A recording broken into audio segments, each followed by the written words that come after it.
diagnostic écologique d'une anémie. Avant de parler de la pratique tous les jours, il me semble intéressant de faire une conception de le monde de la physiologie. Alors, pour comprendre un petit peu l'ensemble des événements cliniques, vous allez apprendre. Ça nous permettra de mettre en place des assises à compréhension de la problématique des anémies. Alors, dans son cycle de vie, le globule rouge subit deux événements majeurs. D'abord, le fatigue, le phénomène de l'érythropoïèse. Quand il y aura accompli sa mission, au bout de son mission, il va produire le processus de l'hypothèse qui sera oui, justement, par le biais de son corps. C'est peut-être une part particulière, mais il faudra aller l'essentiel. Au niveau de la moelle osseuse, il y a une cellule souche qui s'appelle la cellule.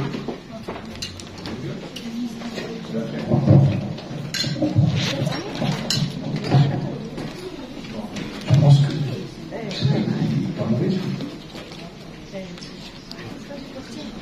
Vous avez du mal à entendre ma prière? Et avec celui-là, c'est mieux? Oui.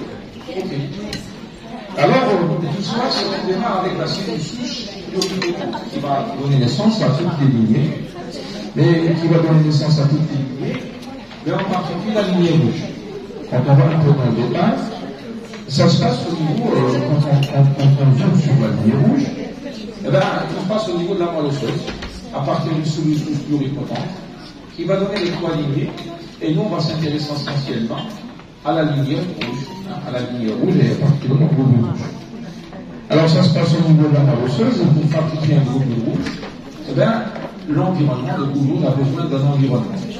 Cet environnement, c'est d'abord ce qu'apporte l'alimentation, c'est les matériaux de construction qui sont le fer, la vitamine B12 et les folates, ce que vous connaissez le plus. Alors, ils vont alimenter la moelle osseuse, mais ça ne suffira pas. Il faudra aussi d'autres facteurs, comme les facteurs de croissance hématopoïétique, mais aussi l'érythropoïétique. C'est ce qui nous explique la possibilité d'allumer au cours d'insuffisance rénale chronique, mais aussi les hormones thyroïdiennes, l'hypothyroïdie étant aussi une cause d'anémie chronique. Une fois fabriqué, et bien ce globule rouge va passer par tout ça. Il va maturer la première chose, la première cellule différenciée, c'est une fois l'érythroblaste. Ça va passer par plusieurs stades. Et au bout de 5 jours, on a l'érythrocyte qui est libéré sur le niveau de la circulation sanguine sous forme d'un réticulocyte. C'est une cellule, c'est un globule rouge qui a gardé un peu de matériel nucléaire. Mais sachant que le globule rouge est une cellule totalement anucléée. C'est sa particularité. Alors, une fois qu'il est au niveau de la circulation sanguine, qu'est-ce qu'il va faire? Il va assurer sa principale fonction, le transport de l'oxygène, c'est l'oxygénation des tissus. Si bien que les signes d'analyse sont des signes hypoxygénales.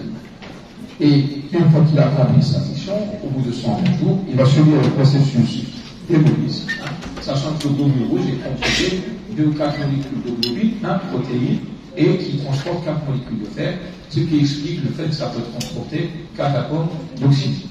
Une fois qu'il a accompli sa mission, eh ben, il va libérer de nouveau le fer, ce fer va de nouveau recycler, et c'est un processus continu de recyclage. Si bien que l'apport du fer, en particulier, ou via des mécanismes, celui de l'alimentation et celui du recyclage via le processus d'hémolyse. Ainsi, il faut faire la différence, quand on parle d'anémie, entre les mécanismes de l'anémie et l'étiologie de l'anémie. La carence martiale est un mécanisme. L'hémorragie digestive est une étiologie. Donc, pour parler de mécanisme, il faut parler des différentes anomalies qui peuvent affecter la fabrication du globule rouge ou bien une destruction exagérée du globule rouge. Ainsi, quand on zoome sur la moelle osseuse, vous avez 3 principaux de mécanismes.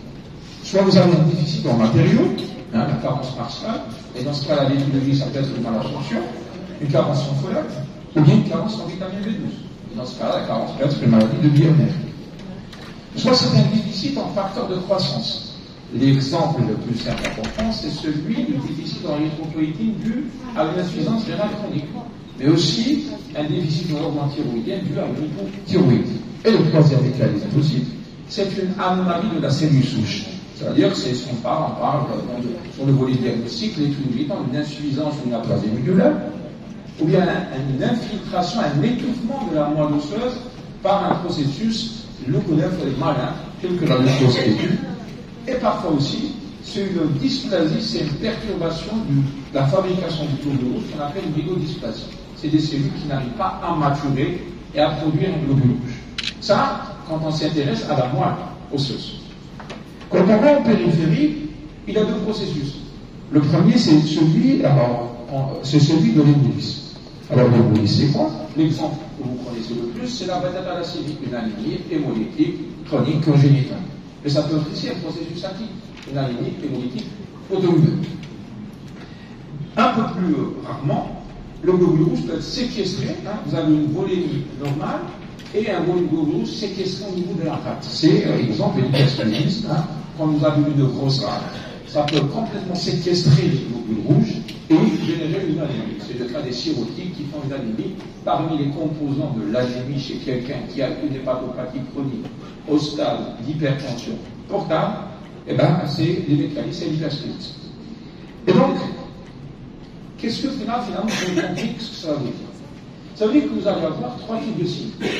Vous allez avoir le syndrome anémique, vous allez avoir les signes de la carence, de l'étude du mécanisme, et puis les signes de l'étude. Et puis le malade peut consulter chez vous par n'importe lequel des signes cliniques exprimant les différents composants d'une anémie, que ce soit son volet, certainement le syndrome anémique, son volet mécanisme, c'est les signes de carence faciale, son volet étiologique, insédiment digestif. Alors le syndrome anémique, c'est quoi? Céphalée, vertige, asthénie, palpitation, dans les formes les plus sévères, dyspnée des pores, c'est des signes complètement spécifiques, c'est tout simplement des signes d'hypoxie tissulaire, l'oxygène qui n'arrive pas correctement au niveau des différents organes sur le plan systémique. Il y a des signes aussi qui peuvent être liés au mécanisme. Par exemple, la carence en fer, c'est le trouble fanérien. Quand vous avez une carence en B12, c'est le signe neurologique. Et quand il y a de l'hémolyse, vous avez de l'ictère, donc ça doit faire partie des éléments de l'examen clinique chez tout patient consultant pour un syndrome anémique.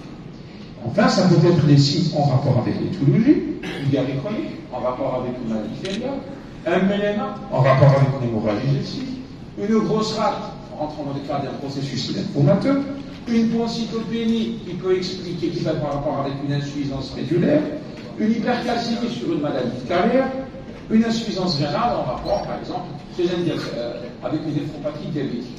Vous voyez que le malade peut arriver par différentes facettes diagnostiques. Il peut consulter pour le syndrome anémique, comme il peut consulter pour les signes du mécanisme et les signes de l'étiologie. Si bien que le bilan d'une anémie doit être complet et doit avancer dans le sens des éléments recueillis à l'étape de l'interrogatoire et de l'examen clinique. Alors, on prend des exemples des signes de sidéropathie que vous connaissez bien, c'est les troubles fanériens. Des angles cassants, fins, striés. Parfois, on peut trouver des enfants, puisqu'on parle de pédiatrie, qui avalent un peu trop d'argile et qui mangent la terre. On ne sait pas trop si c'est une conséquence, due à des troubles neurologiques, ou bien si c'est une cause. Ce n'est pas très important, il faut vérifier que ce n'est pas le cas. Quand vous allez, par exemple, sur la vitamine B12, le patient peut consulter pour des signes neurologiques. Pourquoi? Parce que vous voyez ici un métabolite qui s'appelle le méthylmaltodextrine A, dont la non-dégradation en rapport à la carence avec la vitamine B12 produit un métabolite toxique pour les nerfs. Ça explique les signes neurologiques que vous connaissez. Et d'autre part, vous savez très bien que la vitamine B12 intervient dans la synthèse des protéines et dans la division des cellules, des cellules précurseurs du globule rouge. Si bien qu'il y a un problème de division, il y a des divisions cellulaires, et que le processus affecte tous les organismes en mitose pathologique. Donc, parmi les signes biologiques de l'anémie par carence en facteur anticapricieux dans la vitamine B12, vous avez la macrocyte. Et cette glucide inter, qui est glucide atrophique, est un signe d'un problème de division cellulaire et de multiplication cellulaire s'exprimant au niveau de la langue. Donc, je suis en train, de collecter les éléments de l'examen clinique de quelqu'un qui a une anémie. Et les éléments de l'enquête biologique doivent comporter une anémie afin de pallier l'ensemble des étiologies quand vous n'avez pas d'étiologie visible devant vous. Alors, quand on va sur les signes neurologiques, vous avez toute la panoplie de signes neurologiques, ça peut-être. Vous devez les rechercher à l'interrogatoire. Il a une état de fatigabilité anormale à la marche. Et il a des troubles de l'équilibre. Ça fait le syndrome postérieur, le syndrome pyramidal, avec le fameux Babinski que vous connaissez, des examinations du réflexe osseo-tendineux. Et puis, ce n'est pas forcément un tableau complet. Ça peut commencer juste par une fatigabilité à la marche ou bien des troubles de la sensibilité. Il se fait de fourmillement, il est fatigué à la marche et il est pâle. Attention, ça vient un syndrome neuroanémique et ça peut être l'expression d'une carence en vitamine B12. Et enfin, ça peut être des troubles neuropsychiatriques. Quelqu'un qui est agité, agressif. J'ai une anecdote à vous raconter, j'étais résident dans les années 90, je nous parcourais le couloir du service et je vois qu'une des collègues pas très bonne entente avec un malade. J'avais le bilan entre les mains, je vois le macrocytose et je vois la bagarre. Elle sort de la chambre parce qu'elle était énervée, elle me dit d'accord, pas de problème. Je dose la vitamine B12 et puis avec le qu'est-ce que tu fais ensemble? Il y a des malades intéressants, hein? Oui, ce sont très malades intéressants ou des détails. C'est exact. Ça veut dire qu'attention, il faut tout interpréter. Il est agressif, il a une anémie, et bien ça peut être un signe carence B12. Quelques années plus tard chez le mieux, attention, les démences comme ça, aiguës, inexpliquées, faites toujours un meilleur dans la théroïdienne et mettez de la vitamine B12. Ça peut complètement changer le vécu du mal et son rapport avec l'entourage. Alors, quels peuvent être les signes d'hémolyse? Et il y a deux types d'hémolyse. L'hémolyse intratisculaire, qui se fait à l'intérieur de l'organe, le foie, la rate, et puis elle se trouve intravasculaire, qui se fait au niveau de la circulation sanguine. Ce n'est pas très important, mais le plus important, c'est que sur le plan clinique, il y a cette triade que vous avez lue dans vos bouquins de sémiologie. Pâleur, ictère, splénomégalie. Cette triade d'hémolyse chronique qu'il faut systématiquement rechercher devant votre famille en faisant un examen électroganglionnaire et un examen hospitalo-nucléaire. Vous avez le réflexe de demander un bilan hépatique et une haptoglobine, et bien voilà la différence entre une hémolyse intratisculaire et intravasculaire. Et à tous les coups, le taux de bilirubine est augmenté et le taux d'haptoglobine est effondré. Il est encore plus effondré quand il s'agit des hémolysses intravasculaires. Donc le bilan hépatique doit faire partie du bilan étiologique d'une anémie qui n'arrive pas à expliquer. Surtout, ça veut dire que vous allez rechercher une augmentation de la bilirubine libre, la bilirubine non conjuguée.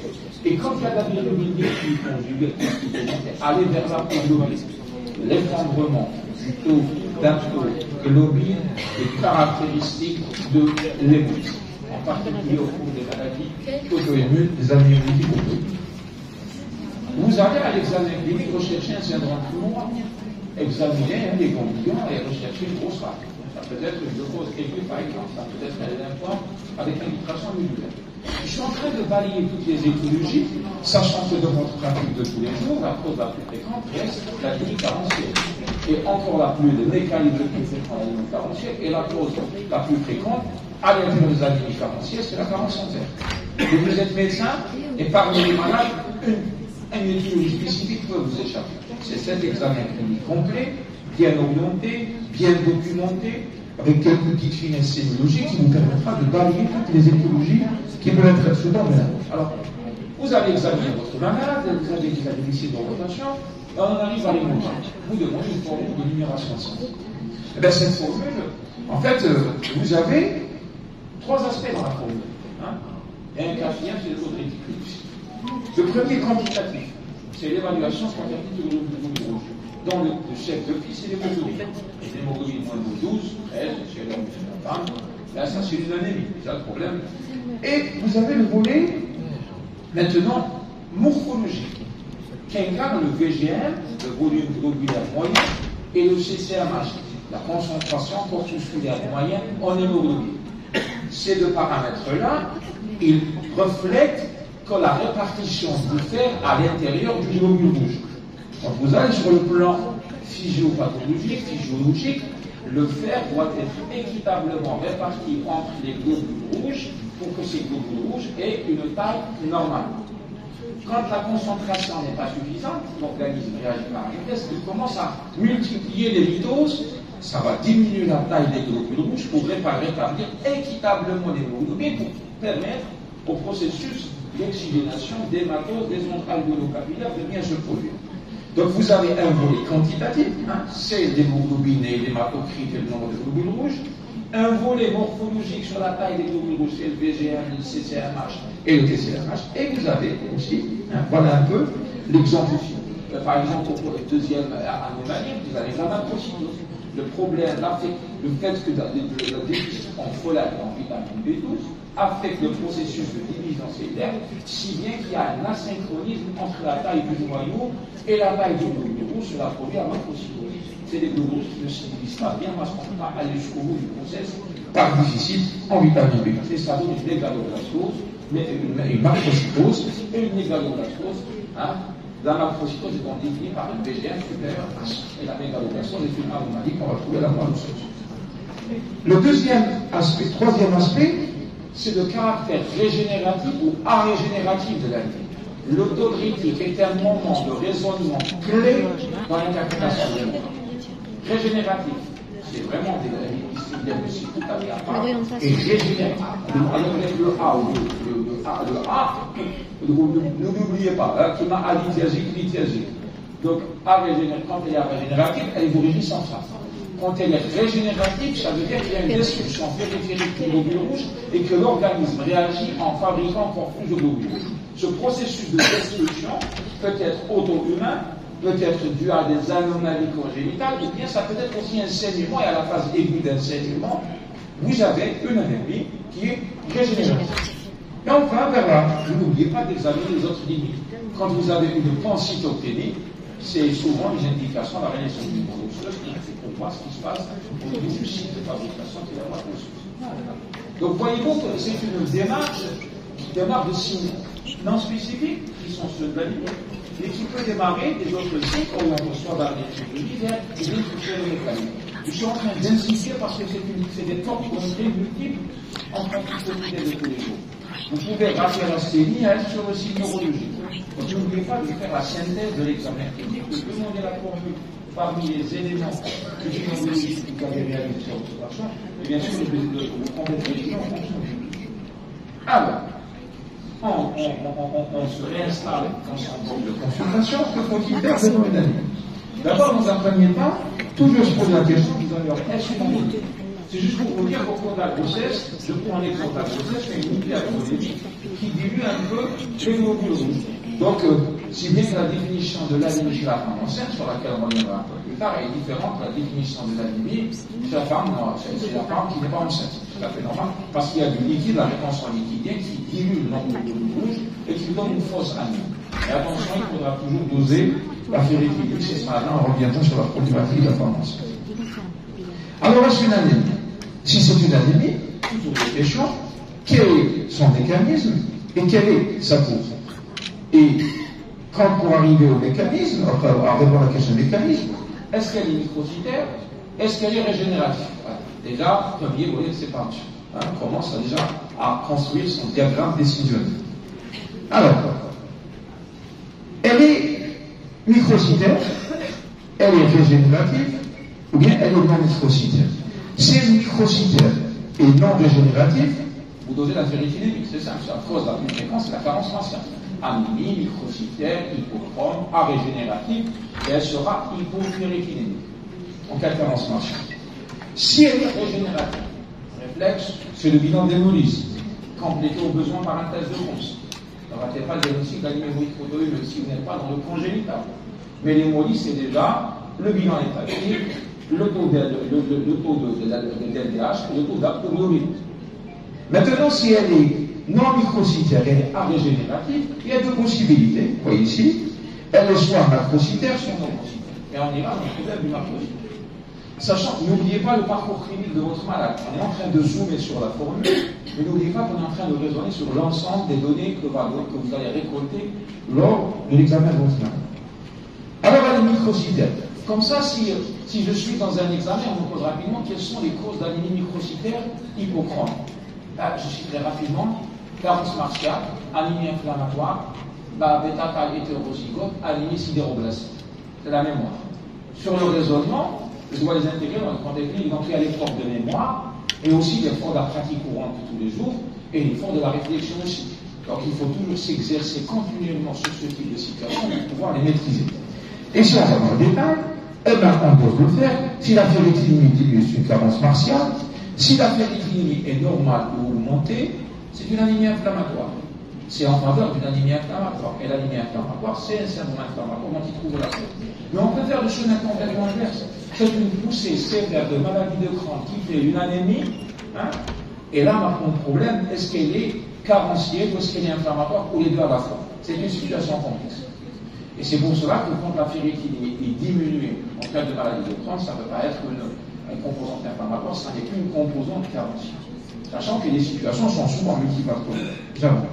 Si, par contre, la ferritie, le fer est normal, ben, ça pose un petit souci. J'irai à l'électrophorèse d'hémoglobine à la recherche d'une forme hétérozygote de bêta-thalassémie, et si je ne trouve rien du tout, je serai obligé d'aller jusqu'à la moelle osseuse pour rechercher ce qu'on appelle l'anémie sideroblastique. C'est un problème de séquestration du fer à l'intérieur des cellules mères qui fait que le fer n'est pas disponible en circulation et il est séquestré, il est au niveau des globules, donc il n'est pas correctement métabolisé. Donc, vous voyez, si on est dans une question comme ça, quelles sont les causes d'anémie microcytaire hypochrome à régénérative, j'ai deux listings. Je sais que la plus fréquente, c'est l'anémie ferritique. Et je ne vous dis pas qu'il y a un malade derrière que j'ai interrogé, que j'ai examiné, et chez qui je vais doser la ferritique. Au besoin, je ferai l'électrophorèse d'hémoglobine, et si nécessaire, une fonction de moelle osseuse. Alors, la carence martiale, si on vous pose la question, quels sont les trois mécanismes que vous connaissez de carence martiale? Carence d'apport, carence d'absorption, bien déperdition excessive, qu'est-ce que disent les hémorragies? Et les hémorragies digestives chez l'homme, et l'hémorragie génitale chez la femme, en partie au faire d'activité génitale. J'ai plus ça en mémoire, carence d'apport. Quelle est la cause la plus fréquente d'anémie de carence martiale par la malabsorption? C'est bien. Cas de carence martiale. C'est pas tout à fait faux. Mais je pense que c'est un lapsus. Vous allez penser à maladie cœliaque. Mais le problème, c'est que la maladie de Birner est une cause de carence en vitamine B12 par le biais de l'atrophie gastrique qui empêche le fer de se lier à la protéine. On n'y arrive pas si on aura le temps. Et ce qui est certain, c'est qu'il y a un lien. Ce n'est pas uniquement une cause de carence en B12. La carence martiale précède même la carence en vitamine B12 chez les patients qui ont une atrophie gastrique. Et bon, ça fera l'objet d'une présentation, parce que les mécanismes sont particulièrement complexes. Et donc, dans le listing des causes de malabsorption, là vous avez la maladie cœliaque, mais toutes les causes de malabsorption, la maladie de Crohn, la gastrite birmanienne, entre autres. Et donc, les saignements, vous avez les saignements gynécologiques, les saignements digestifs. On reviendra sous forme d'un mini-capille hyper rafin par rapport aux étiologies de la carence martiale. Et puis, je donne comme ça une cause rare. Voilà une angiodysplasie pulmonaire qui peut être responsable d'anémie et un saignement digestif sur cet angiome qui saigne. On peut avoir l'association d'angiomes. Je suis sur une cause exceptionnelle, juste pour vous illustrer ce n'est pas la plus fréquente. La plus fréquente, c'est ce malade que vous avez mis sous aspirine parce qu'il a des facteurs de risque cardiovasculaire et qui n'a pas pris d'IPP et qui saigne tout le temps et qui viendra quelques années plus tard dans le cadre d'un syndrome cardio-anémique avec le dyspnée au premier temps. Vous voyez, l'anémie a traîné et on l'a pas suffisamment protégé. Et donc le problème est complètement ça s'appelle les syndromes cardio-anémiques. C'est un autre problème. Alors, les anémies régénératives. On arrive à des anémies microcytaires, hypochrome, arégénératives, hypo ou normophérétiques en fonction de la période. Alors maintenant, on en est avec des anémies régénératives. Chose simple, s'il n'y a pas de saignement, vérifiez qu'il n'y a pas de saignement. Okay? S'il n'y a pas de saignement, c'est très probablement une hémolyse. Okay? Quand il y a une hémolyse, vous faites un test de course. S'il est positif, c'est une anémie hémolytique auto-immune. S'il est négatif, eh bien, ça dépend. Il y a des anémies hémolytiques corpusculaires et extracorpusculaires. Les corpusculaires, eh ben, c'est des anémies hémolytiques congénitales. Bêta-thalas, sphérocytose et tout ça. Mais vous, votre droit dans le contenu, c'est déjà d'identifier le mécanisme d'hémolyse. Si vous avez diagnostiqué l'hémolyse, vous avez réglé 50% du chemin. Si vous maîtrisez bien les études de l'hémolyse, vous avez fait 100% du chemin. Ça demande l'apprentissage. Par contre, les hémolyses peuvent être extracorpusculaires. Exemple, la valvulaire, quelqu'un qui a une prothèse cardiaque, ces valves peuvent dysfonctionner, séquestrer le groupe et causer de l'anémie. C'est des hémolyses extracorpusculaires. Donc, voyez, ce que je vous demande en traductologie, c'est d'avoir compris de se demander un bilan hépatique quand une anémie ne fait pas la preuve de son effet. Quand vous avez une bilirubine conjugative augmentée, ça vous met la puce à l'oreille. Et quand vous dosez la globine, ça vous donne une certitude. Et quand vous faites des tests de Coombs, ça vous donne une étiologie. Et quand vous avez le réflexe de faire le reste de l'enquête, en particulier celle des anémies congénitales, on a bien vu des sphérocytoses découvertes au moment des bilans opératoires.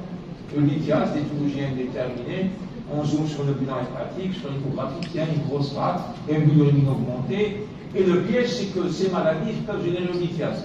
Vous voyez les subutères supplémentaires. Donc ces malades-là, souvent on les a découverts en post-opératoire après l'analyse du militaire supplémentaire. Si une personne avait attention à l'ambulance, parce que c'était des hémolysses compensées et qu'il n'y avait pas d'anémie. Ok? Donc, le premier étape, c'est d'identifier l'hémolyse. Une fois qu'on l'a identifié, il faut apprendre à lire un bilan hépatique aussi. Je dis bien bilirubine libre, et non pas la bilirubine conjointe. Tout le monde arrive à suivre? Oui. Vous n'êtes pas fatigué? Non. Continue? C'est bien. Bien sûr. Alors, ce n'est pas, elle est arrégénérative et elle n'est pas férile. Elle n'est pas ferritive et elle est d'origine probablement centrale. Alors, à ce moment-là, si elle n'est l'une et l'autre, elle a de fortes chances d'être macrocytaire ou normocytaire, l'une des deux. Si elle est macrocytaire, eh bien, vous avez vu, la cause des causes que vous connaissez, les macrocytaires, c'est les anémies par carence en facteurs anti-pernicieux. Vous voyez, vous faites un frottis sanguin et vous dosez la vitamine B12. Si la vitamine B12 est diminuée, c'est une carence en vitamine B12. Si elle ne l'est pas, eh bien, ça fait évoquer d'autres études. Ça peut être une anémie myélodysplasique. Vous voyez? Mais toute myélodysplasie doit faire soulever l'hypothèse du carence en vitamine B12. C'est intriqué.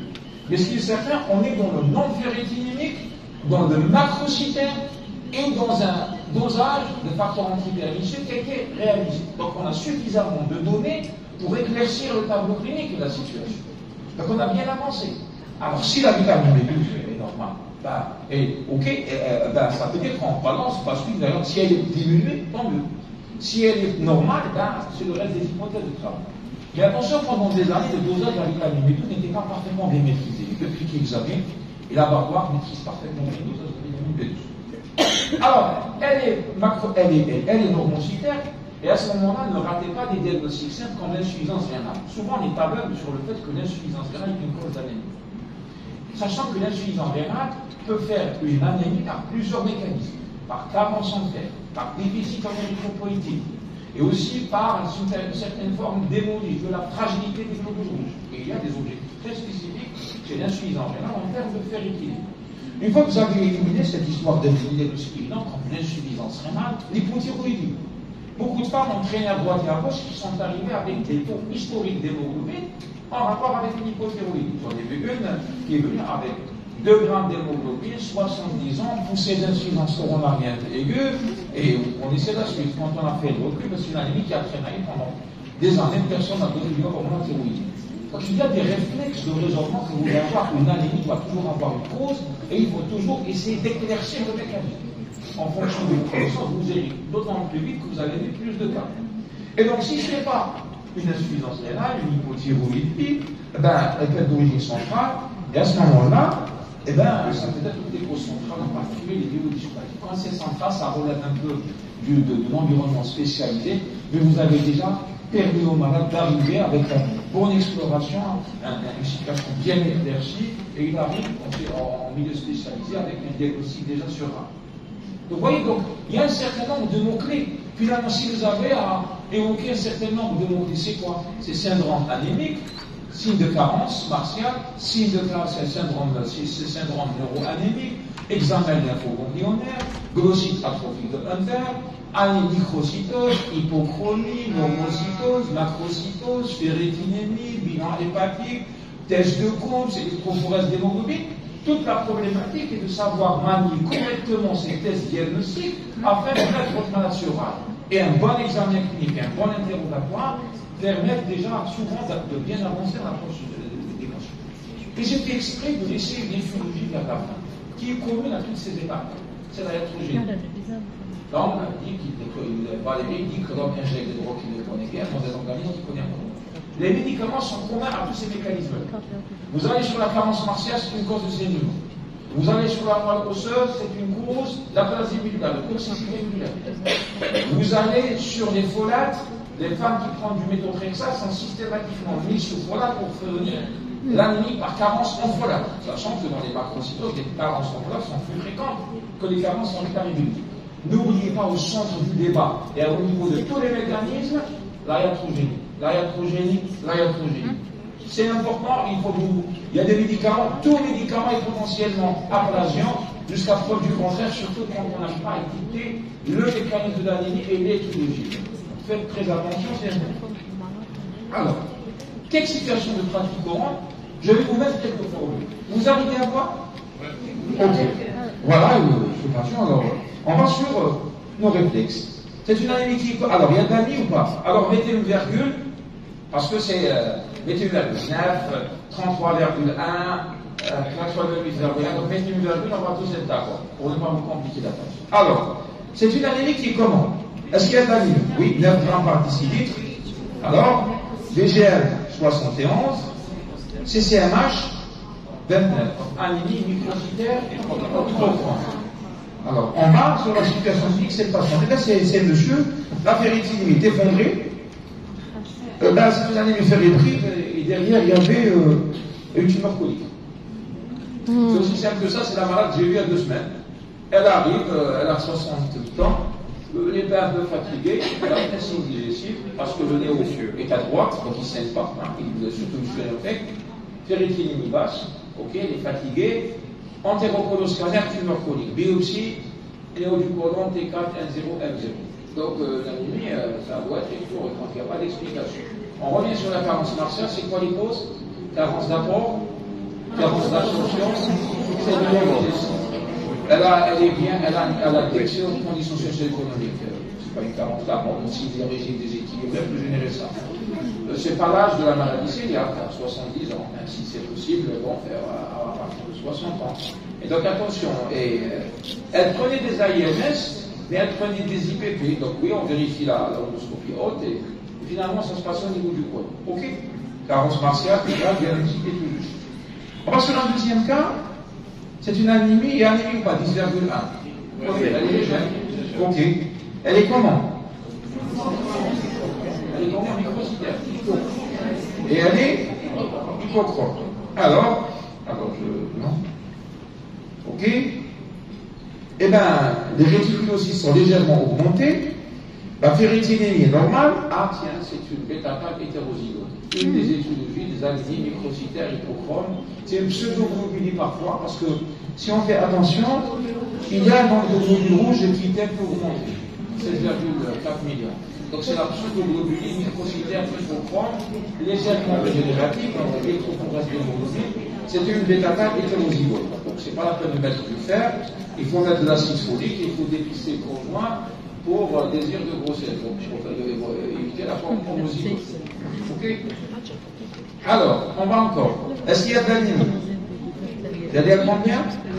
7,9. Ok. Elle est comment? Macrocytaire. Bon, on peut donc comprendre. Comment sont les autres lignées? Alors, on les a pas. Et donc, finalement, réticulocyte normal, saturation normale en vert, CRP légèrement augmenté. En fait, c'était une anémie mélodysplasique. Ok. Donc, ça se passe au niveau de la moelle et c'est une étiologie d'anémie macrocytaire. La vitamine B12, elle était normale. Ok. Voyez un peu sûr. C'est pas la cause la plus fréquente, mais devant une anémie macrocytaire avec vitamine B12 normale, il faut regarder la moelle. C'est impératif. Et donc, comme elle est très âgée, on la laisse tranquille. Les patients veulent la transfuser et les parents décident de la transfuser, ne pas trop l'agressif parce que c'est l'eau chaude. Ne pas trop l'agressif, l'eau chaude. Alors, on va sur un autre cas. Est-ce qu'il y a de l'anémie? Oui. Ok. Elle est comment? Elle est normocytaire? Enfin, oui. Non, hypochrome. Mais qu'est-ce qui attire l'attention? C'est une pancytopénie. Donc, hémopathie. À l'interrogatoire, c'est la nuit, elle arrive à 1h du matin, dit elle est assommée, vous lèvez un peu plus, vous avez vu 35 malades, et vous oubliez d'interroger, elle était sous chimiothérapie. Donc c'est une pancytopénie post-chimiothérapie, là il y a trop de. Donc faites attention, pour elle c'est évident, hein, elle s'est tellement habituée à sa maladie que ça va lui paraître tout à fait non. Alors, mais voilà le bilan, il y a une hémoglobine indétectable, je vous ai pris de droit. Et c'est une anémie hémolytique auto-immune. On n'a pas échappé au problème, mais elle a un lymphome, elle a une leucémie lymphoïde chronique derrière. Parce que l'une des causes d'anémie hémolytique auto-immune chez la femme, c'est le lymphome, c'est la leucémie lymphoïde chronique. Donc, vous voyez, elle est sous chimiothérapie. Donc, vous n'avez pas eu le temps d'interroger, elle était sous chimio, et en plus, il y a un double effet. Ok? Et puis, voilà, en pratique, les choses ne sont pas toujours aussi faciles. le patient va vous poser beaucoup de questions. Alors, les questions qu'on pose le plus souvent, et l'anémie, il illustre parfaitement dans ce cas de figure. Docteur, qu'est-ce que j'ai? Ce que vous appelez le diagnostic. Est-ce grave? Ce que vous appelez le pronostic. Comment allez-vous me traiter? Et pendant combien de temps? Ça, est-ce que c'est une maladie chronique et est-ce qu'elle va guérir? Et à ce moment-là, vous avez souvent des malades qui viennent à des phases, à des moments différents de leur histoire de maladie. Souvent, on vient vous solliciter parce qu'ils ont fait un parcours et c'est pas évident que ce soit un anémie ferritique facile à traiter avec un résultat au rendez-vous. Donc vous devez discuter ce qu'on appelle le projet thérapeutique. Il y a un jour, un malade m'a appris, je travaille au centre cancer de Lida, c'était un néodularynx qui a reçu le coup à base de 6 stades. Il a fait toutes les complications de la chimio, il a fait de la nutrition, il a fait de l'insuffisance rénale, de la transcytopénie. Et bien qu'à un moment donné, c'est l'agitation des parents, et bien c'était un cancer du larynx guérissable. Parce que c'était un T2, un 0, M0, la radiochimiothérapie peut marcher. Mais il est passé par des moments très compliqués. Une fois qu'il s'en est sorti, il est venu me dire, voilà, il m'a pris un adage. On guérit rarement, on soigne souvent, et on soulage toujours. On ne sait pas à quel moment du projet thérapeutique on en est avec les malades. Ça dépend des malades que vous aurez avec. Et donc vous devez parler de votre projet thérapeutique, de la marge de maladie, ce qui est réalisable, ce qui n'est pas réalisable. Avec l'anémie, quand elle est ferriprive, il y a souvent des marges thérapeutiques intéressantes. Mais avec, dans certaines situations, des malades qui sont en situation de soins palliatifs, ils ont parfois de l'espoir, et vous n'êtes pas toujours capable de répondre à leur espoir. Et donc, le débat, le pragmatisme, doit toujours faire partie du discours que vous devez avoir avec le malade, surtout quand vous travaillez dans des consultations où vous vous familiarisez avec les malades. Il devient avec le temps très exigeant, et il pense que vous leur cachez quelque chose.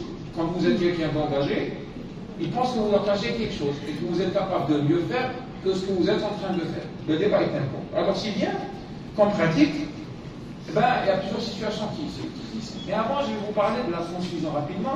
Faut-il transfuser une anémie? Oui, c'est un accélérateur, mais qui a des effets secondaires que vous connaissez. Une anémie qu'on doit transfuser, c'est une anémie mal tolérée.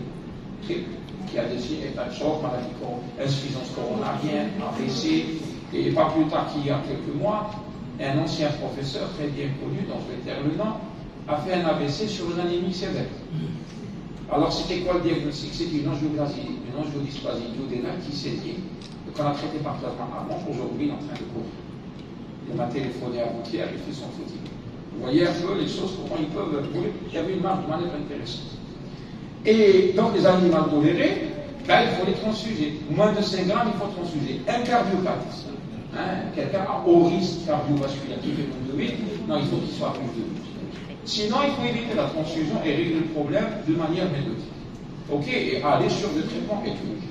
Et parfois, je prends l'exemple de syndrome cardio-anémique, un œdème aigu du poumon associé à une anémie sévère. Vous transfusez ou pas? Œdème aigu du poumon avec syndrome d'hémoglobine. Qui c'est qui transfuse? Qui c'est qui ne transfuse pas? Là, vous ne transfusez pas, vous allez tuer le malade. Parce que c'est un corps en hypoxie. Et aujourd'hui, il y a ce qu'on appelle les culoglobulaires. Il y a une entité qui s'appelle les syndromes cardio-anémiques. L'œdème aigu du poumon est un signe d'intolérance de l'anémie. C'est un signe d'intolérance. C'est un corps qui souffre. Et c'est des malades qui prennent. Alors, je vais vous donner l'exemple de quelqu'un qui a été l'un des héros de la guerre de 1967, quand les Algériens sont partis soutenir les Égyptiens. Il passait 100 ans, je ne vais pas donner le terme évidemment, c'est parmi les héros et qui a survolé le Sénat Israël. Alors, il était en voie réfractaire. Il passait 100 ans aux urgences cardiologiques. Qu'est-ce qu'on lui faisait? On le faisait pour augmenter les doses de diurétique. Qu'est-ce que ça a fait? Ça a fait de l'hémoconcentration. Si bien qu'il avait un faux disque qui était en fait un 5 grammes d'hémoglobine. Donc cette OAP, à un moment donné, il était très très bas. Et rien n'expliquait les caractères réfractaires de l'OAP. Fraction d'éjection subnormale. ACA bien contrôlé. Et pourtant, il était tout le temps en OAP. En fait, quand on a dosé la ferritinine, elle était neutre. Ok, c'est une anémie ferritique. Qu'est-ce qu'il y avait derrière? Il y avait une tumeur colique qui s'est mise. Et donc finalement, c'est quoi l'affaire? Ça s'appelle un syndrome cardio-anémique. C'est la décompensation d'un corps sous l'effet d'une anémie sévère. Et aujourd'hui, on dispose de ce qu'on appelle des culoglobulaires, pas de sang total. Vous pouvez prendre la précaution d'augmenter la dose diurétique. Mais ce malade, il était en plus en train de pomper dans le vide. parce que son corps était, son organisme était vide de liquide sous les diurétiques, le corps était en train de pomper dans le vide parce qu'il n'avait pas son outil essentiel, qui est le globule rouge.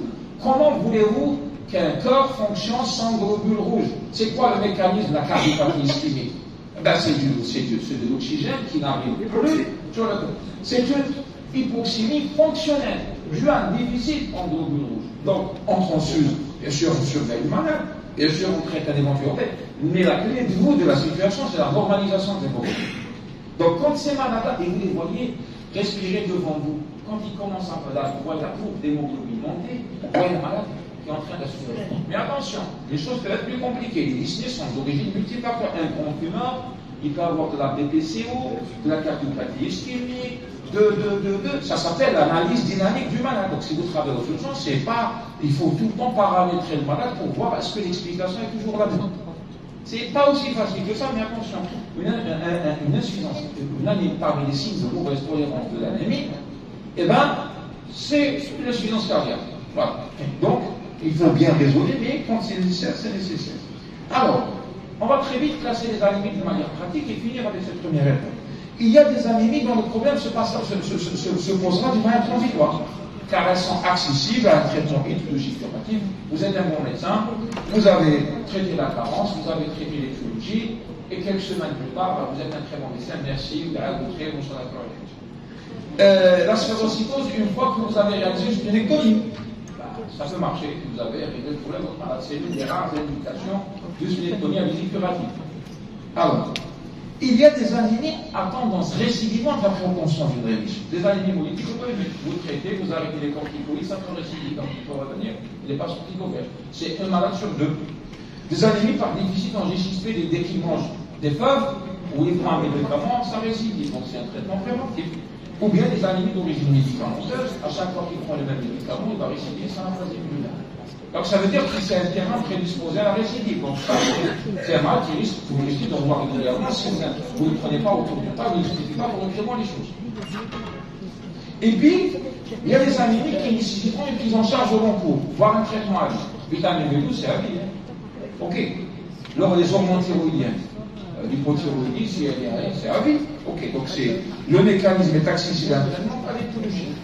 Non, le mécanisme est accessible à un traitement, alors que son méthodologie est présente à déficit en érythropoïétique au cours de l'insuffisance rénale. Souvent, je vois ces malades-là sans érythropoïétique souffrir de marché.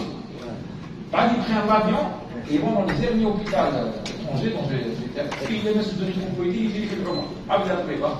On ne dit même pas parler de c'est ça, parce que personne n'a posé le problème correctement.